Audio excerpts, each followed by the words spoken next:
Olá, bem-vinda de volta ao programa de hoje e começamos com a rubrica Em Privado, em que a terapeuta familiar Catarina Mexia nos vai falar de luto, solidão, separação, tristeza, enfim, durante a altura das festas, não é, Catarina? Parece um tema muito pouco apropriado para a altura das festas. Mas é mais do que se Eu pode acho que pensar. é necessário também falarmos sobre isto, porque nestes são temas que normalmente não são conversados nestas alturas, nem mesmo nas nossas casas. E faz-me sentido trazê-lo aqui, porque são coisas muito recorrentes nas minhas consultas quando se aproximam estas datas. Precisamente porque as pessoas começam a pensar, eu não estou nada em sintonia com estes dias, não estou nada em sintonia com tudo o que se passa à minha volta, estas luzes, estas... Alegria, A não é? alegria que é transmitida na televisão, e como é que eu faço?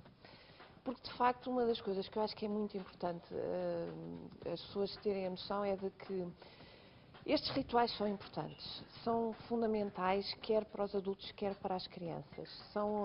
Os rituais das festas. Os rituais das festas, quer os do Natal, também os do Ano Novo, têm significados completamente diferentes. Os do Natal remetem-nos muito para o convívio, para a família, para o estar, para o poder partilhar, inclusive as boas memórias quem sabe, da nossa infância, e poder partilhar isso com as crianças e ensiná-los a poder ter isso é importante. Os do Ano Novo têm muito a ver com a renovação, a ideia de que há uma esperança que vale a pena renovar todos os anos, e eu também acho que isso é fundamental, as pessoas terem a noção de que isso é qualquer coisa que faz sentido. Agora, o que é importante aqui é que muitas vezes nós medimos a nossa aceitação social na medida em que nos conformamos à forma mais generalizada de podermos aceitar esses rituais, ou seja, temos que andar todos muito sorridentes, com muitos sacos na mão e a darmos beijinhos e abraços a toda a gente. E se saímos fora desta forma de estar, parece que nos sentimos mal. E, portanto, o que acontece, a realidade é que, por um lado, há quem não goste, pura e simplesmente, deste tipo de comemorações, e há quem, por circunstâncias da vida, por situações de luto, por situações de separação, muito particulares neste momento, não esteja para aí virado, pura e simplesmente. Claro.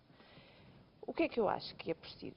Por um lado, em relação às crianças, é preciso que se crie uma atmosfera em que elas possam, por um lado, expressar os seus sentimentos de tristeza, esses sentimentos possam ser aceitos. As crianças precisam de poder estar tristes, precisam de poder colocar as suas questões, precisam de poder, por exemplo, perguntar se eu estiver triste, eu vou estar a magoar alguém. É claro que elas não perguntam com estas Claro que palavras, não é assim, pois. mas no fundo o sentido é este, não é? E isto é preciso ser possível elas conversarem, é preciso elas poderem sentir-se integradas na sua própria família e este direito à diferença tem que existir. Eu acho que precisa de existir. Em relação aos mais velhos, o direito à diferença também tem que ser possível, mas precisamente também porque eles são um pouco mais... estou mais alerta para as questões da integração social. Por exemplo, faz-me sentido que as pessoas possam... Estamos ainda no dia 20, 21, já não sei quando estamos. É dia 21. Ainda é possível as pessoas, por exemplo, falarem com os seus familiares com quem vão estar, ou terem-no já feito e, por exemplo, dizerem, olha, passou-se isto assim assim, ou pela morte de um familiar, ou por alguma situação complicada, como infelizmente nós temos estado a assistir com alguma frequência, à perda dos empregos e por aí fora. Eu não estou muito em consonância com o espírito da época, mas gostava de estar com vocês e, portanto, isto ajuda a que os outros também possam adaptar as suas próprias reações e, principalmente, que se instale o diálogo sobre a situação. Não fica aquele tabu do género, olha, a tua irmã vem, eu sei que ela não está muito bem, mas pronto, eu não vou dizer nada. E fica ali aquele clima completamente estranho. Que toda a gente está a ignorar, não é? Na sala. E que está ali plantado no meio da sala Pois. e que ninguém sabe o que fazer.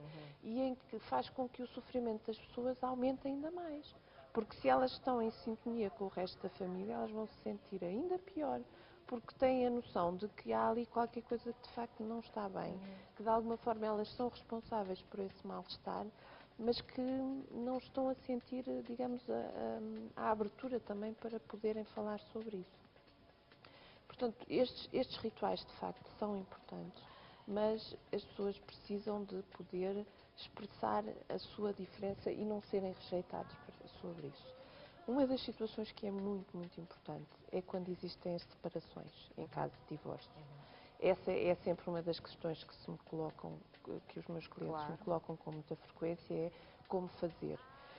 Mais uma vez, é muito importante em relação às crianças, porque há duas questões que são fundamentais. Uma é como é que se vai reorganizar a família, porque precisamente o Natal é uma festa de família. É uma festa em que o que simboliza é a união da família, é precisamente aquela em que as famílias se deslocam para estarem juntas, e no caso do divórcio vai acontecer precisamente o contrário. Por outro lado, o divórcio muitas vezes traz uma coisa complicada, ou pelo menos que precisa de ser gerida, que tem a ver com a perda da capacidade financeira das pessoas. Uma festa que tem tanto a ver com o consumo, infelizmente, não é? Hoje em dia. Mas é uma realidade. Por como muito que a gente gostasse que tivesse outros valores, é. esse é um dos que está lá e que tem muita força. E, portanto, é uma das situações que normalmente os pais encontram dificuldade em gerir, que é agora que estamos separados.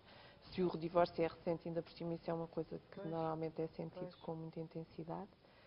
Como fazer para que as crianças não sintam a diferença por aquilo que eles, por serem crianças, valorizam, que é as prendas que vão receber.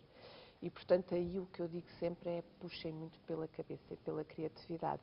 Porque, voltando à questão dos rituais, eu acho que as pessoas precisavam ter a noção de que cada um de nós, cada uma das famílias, precisa de ter a sua própria cultura. E isso significa criar os nossos próprios rituais.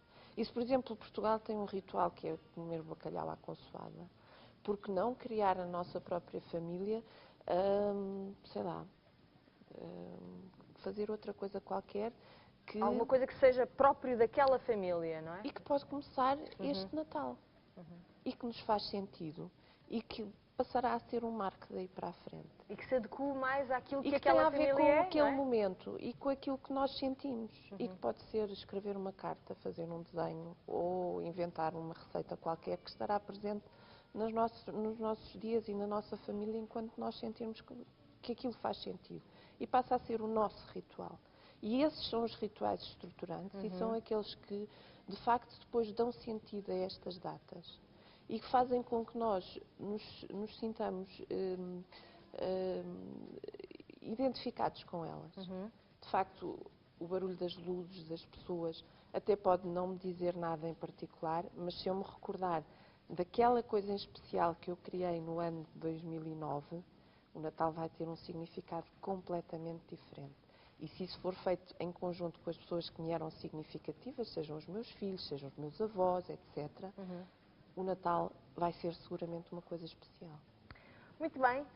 Obrigada, Catarina, por estas dicas, estas indicações, estas pistas que estão dadas. Se esse é o seu caso, se para si as festas têm um sabor amargo, já sabe que pode sempre também enviar-nos e-mail que nós reencaminharemos para a Catarina Mexia, terapeuta familiar.